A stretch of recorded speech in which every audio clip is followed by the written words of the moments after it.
the crash rates for someone with dementia are skyrocketingly high, aren't they? Yeah, if you look at the data across studies, individuals with dementia have crash rates that are 2 to 8 times higher than individuals without dementia. We want to allow them to stay mobile, but I think as a society we need to shift and say, okay, we'll allow them to stay mobile, but we'll allow them to stay mobile through alternate means of transportation.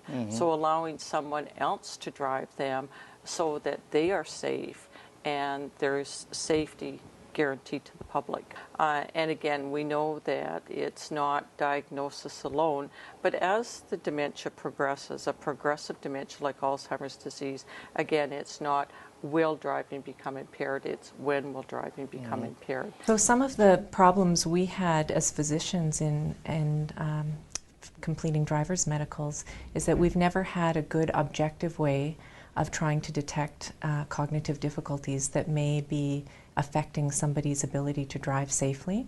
So it's critical from the medical community perspective, from the societal perspective, that we identify drivers with dementia, we assess them using evidence-based tools, and if their driving skills have declined to an unsafe level, then their license needs to be revoked. Our approach on graceful aging is to try to have older adults stay independent and remain driving for as long as possible and overcome their functional problems. But when you get to the issue of dementia and a medical condition occurring, that kind of becomes the exception to that goal, isn't it? Yeah, absolutely. When we talk about or advocate for keeping seniors on the road for as long as possible, I think we're thinking about the healthy, well senior, right. And that makes perfect sense. But if you look at the senior population,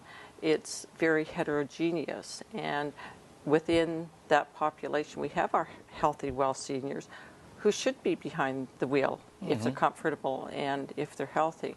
But then we have a group of individuals, such as a progressive dementia, where if they're not safe. And what we need to do as a society is we need to put the programs into place, first to help them make that transition from the driver's seat to the passenger seat, and then we have to help them stay mobile. When you mentioned a 2 times to 8 times higher chance of having a crash, that gets coupled with individuals with Alzheimer's may be more fragile, and the death rates in those crashes are much higher as well. Consequences for one of those crashes really go far beyond the driver who shouldn't be driving anymore.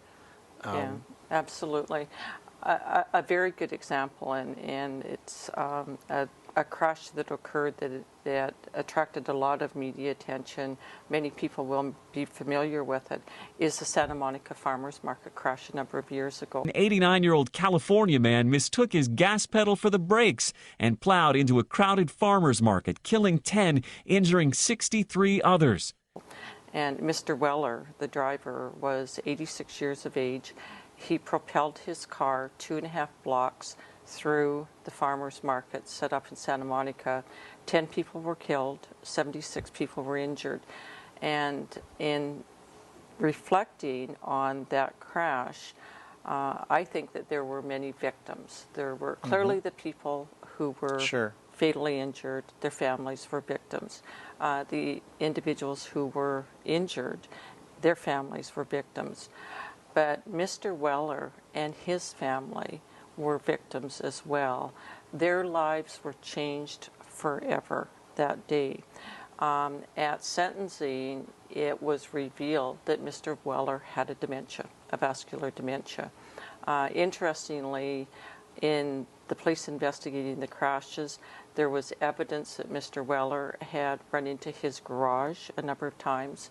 He had run into his mailbox a number of times. Mr. Weller had a crash about 8-10 minutes prior to the Santa Monica crash. The tragedy, I think, is that no one took the time, or no one was brave enough to have the difficult conversation with Mr. Weller. I And- wouldn't want any family, and I can't imagine any of your Right. viewers that would want their parent, their mother, their father, their spouse to be a medically impaired driver and to be responsible for injuring or fatally injuring another individual. Yep.